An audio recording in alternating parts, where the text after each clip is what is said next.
حبايبي، السلام عليكم ورحمة الله وبركاته. ازيكم عاملين ايه؟ يا رب دايما تكونوا بخير وصحة وسعادة. النهاردة هنعمل بقى التوست الأسمر.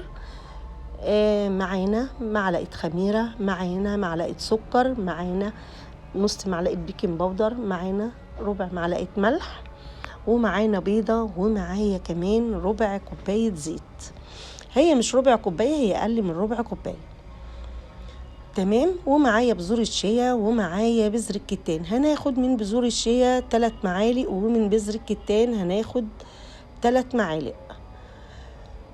وكمان معايا الدقيق الاسمر. عايزه اقول لكم يا ريتني كنت طحنت بذور الشيا، لاني لما اكلتها كده بتقرش في البق، وانا ما بحبش الحته ديت. بس عايزه اقول لكم ان انا بصور الفيديو ده يوم الاحد الساعه 12 بالليل، وباذنك يا رب صايمه بكره الاثنين. فما لقيتش بجد عيش توست عندي، لقيته خلص، او عيش سن ده كنت على طول لما كنت باكل متاخر كده كنت اتسحر بيه، لقيته خلص. فقررت ان انا اقوم اعمل عيش سن واعمل كميه محترمه واحطها في الفريزر عندي. وكمان حطيت معلقتين لبن بودره. تمام. هنضرب بقى كل الخليط ده كده في العجان، هو أسرع حاجة بجد، وإن شاء الله كده مش هياخدوا وقت خالص وهيبقوا سهلين بإذن الله. وعايز أقول لكم طلع شوية توست تحفة للي بتعمل دايت. عايزة أقول لكم خطير، يعني بتاكلوا منه 2. أنا عايزة أقول لكم انا عملت 2، واحد بالجبنه وواحد بالبيض، يعني 2 فوق بعض كده. ما قدرتش اكل اللي بالجبنه، اكلت الاتنين اللي فوق بعض بالبيض المسلوق، والتانية بجد ما قدرتش ان انا اكلها. وعملت واحد كمان لابني، بيقول لي انا عايزه اقول لك يا ماما انا بشرب ميه حاسه ان بطني هتفرقع. يعني عايزه اقول لكم اعملوا اللي بتعمل دايت وعايزه حاجه مشبعه بجد، اعملوا التوست دوت بالطريقه ديت، هتخسوا كتير جدا. انا بصراحه بعمل دايت بقالي شهر دلوقتي، الحمد لله الحمد لله. انا حاسه بنفسي ان انا نزلت كتير جدا جدا.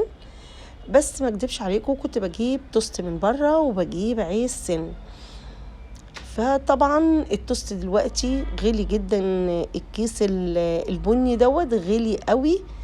فانا قلت انا هعمله في البيت، هيبقى اوفر واحسن بكتير جدا. طبعا عجننا بميه دافيه. بصوا هو بيلزق جدا، يعني احنا ممكن نحط ايدينا كده في ميه علشان نقدر ان احنا نتحكم في العجينه بتاعتنا. وهنحطها كده بقى في بوله وهنسيبها نقول 10 دقايق، مش اكتر من كده. احنا مش عايزينها تخمر، لا. بصوا هي ملزقه جدا جدا. اغسل بقى ايديا كده، وبعد كده نرجع. حطينا شويه دقيق من نفس الدقيق اللي احنا عجننا منه، الدقيق الاسمر. على فكره الكيس دوت انا دورت عليه عندي هنا كتير جدا، الدقيق الاسمر دوت، ورحت هيبرات برضو مش لاقياه. الكيس ده اختي جايبهولي من عندها من نجع حمادي، متوفر عندها، وقلت لها هاتيلي كيس، جابتهولي. هدور عليه هنا لان فعلا خطير بجد، جميل جدا جدا. هدور عليه وان شاء الله هلاقيه، وهعمل منه على طول توست. العيش اي عيش تاني هيغنيكوا عن اي عيش بجد، وهيغنيكوا عن الرز والمكرونه والحاجات دي كلها. اللي بجد اللي عايزه تعمل دايت اعملوا اللي انا عاملاه دلوقتي دوت وهتدعوا لي. انا حاسه ان دي صغيره ودي كبيره، ننقل دي هنا ونحط الصغيره في القالب الصغير. شفتوا خرج بكل سهوله لان احنا دهنينه زيت، لازم يدهن زيت كويس جدا. ونقفل كده، وبعد كده نحطه نسيبه بقى كده نقول لمده نص ساعه. هو مش هياخد اكتر من نص ساعه ان شاء الله. فعلا زي ما قلت لكم خد اقل من نص ساعه. بسم الله ما شاء الله اللهم بارك، وخمر زي ما انتم شايفين كده. خدت معلقه لبن بودره على شويه ميه كده وندهن الوش بيه. عندك صفار بيض، تمام، ادهني وشه بصفار البيض. بس هو حلو قوي ان انت تدهني وشه باللبن البودرة. حطي بقى شوية بذر الكتان، حطي شوية حبة البركة، حطي اللي انت عايزاه، حطي شوية سمسم، حطي اللي انت عايزاه كده من فوق الوش، هيبقى شكله حلو قوي قوي. ويا ريت تحمري بقى وشه كده، ما تخلوش لونه مصفر، لا حمريه شويه كده علشان يبقى الشكل حلو كده وكمان يبقى حلو. عايزه اقول لكم الكميه بسم الله ما شاء الله طلعت كبيره جدا جدا، لدرجه ان عيالي قالوا لي انت عملتي ليه كده، اعملي لنا الابيض. تعالوا شوفوا بقى بعد ما طلع من الفرن تحفه بسم الله ما شاء الله، اللهم بارك. عايزه اقول لكم هو سخن مش بارد. بصوا طار ازاي. لو انتوا مش حابين وشه احمر كده تمام، اعملوا زي ما انتوا عايزين، خلوه افتح، بس انا ده حلو قوي قوي. بصوا بقى هو سخن، بس عايزه اقول لكم بيتقطع بكل سهوله. وبصوا طري ازاي، عايزه اقول لكم طالع تحفه. بنتي جنبي عماله تقول لي يعني انت بتعملي ليكي توست للرجيم، طب انت ما عملتلناش توست نتخن بيه ليه؟ فان شاء الله باذن الله بكره لو فضيت هعمل لكم التوست بتاع اللي بيتخن بقى، اللي عايز كده يتخن هعمل له التوست اللي بيتخن ان شاء الله، برضو بمكونات حلوه جدا جدا ومغذيه وجميله.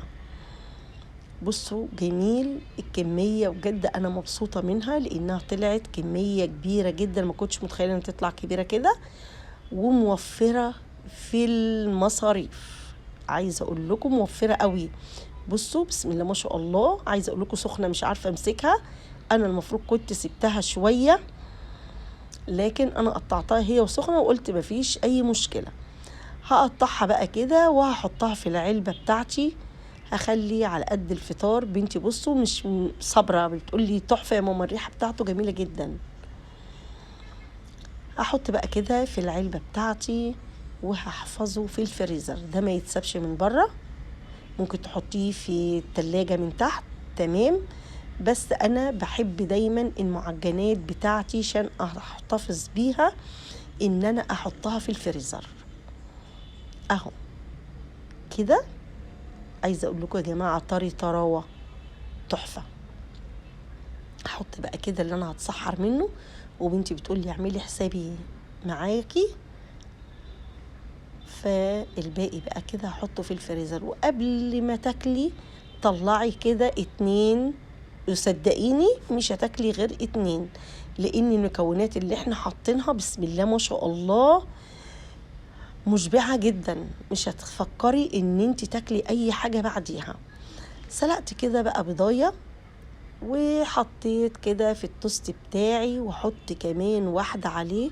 صدقوني انا ما اكلتش غير دي بس. هتقولوا لي معقولة؟ اقول لكم والله هي دي اللي انا اكلتها، هي وكوباية الزبادي، ما قدرتش، حسيت ان انا اتنفخت. ودي بقى هنعملها بالجبنة، عندك بقى جبنة قريش، عندك جبنة بالقشطة، عندك جبنة اسطنبولي، جبنة براميلي، اللي انت عايزاه بجد حطيه. انا بقى كان عندي هنا جبنة بالقشطة، عايزة اقول لكم ان انت عاملة دايت وهتاكلي جبنة بالقشطة، والله ما كلتها، بنتي اللي كلتها وبجد قالت لي انا كده هصوم معاكي بكرة، انا حاسة ان انا مش قادرة. بصوا عايزة اقول لكم خطير، جربوه هيعجبكم جدا جدا جدا. بصوا طري جدا اهي، ده المفروض ان ده سحوري انا بقى. فضل طبعا من البيض، هعمل بقى كده بيه واحدة تاني وهحطها معايا بقى كوباية الزبادي بتاعتي. عايزة اقول لكم اللي انا هعمله دلوقتي سحر في التخسيس، بجد سحر خطير. دي نص معلقة كركم، عايزة اقول لكم افطروا بيها الصبح على كوباية لبن معلقة كركم او نص معلقة، انا على كوباية اللبن بحط معلقة كركم، طعمه بيبقى خطير من غير سكر ومن غير اي حاجة. بالليل هي كوباية الزبادي ونص معلقة الكركم او معلقة كركم، بجد خطيرة. جربوا اللبن بالكركم بيخسس بطريقة رهيبة. ده بقى كان السحور بتاعي، كوباية الزبادي اللي بنص معلقة الكركم وبضاية مسلوقة بالتوست وجبنة بالقشطة، مكلتهاش، يا دوب اكلت كوباية الزبادي والساندوتش. بصوا الطراوة اللي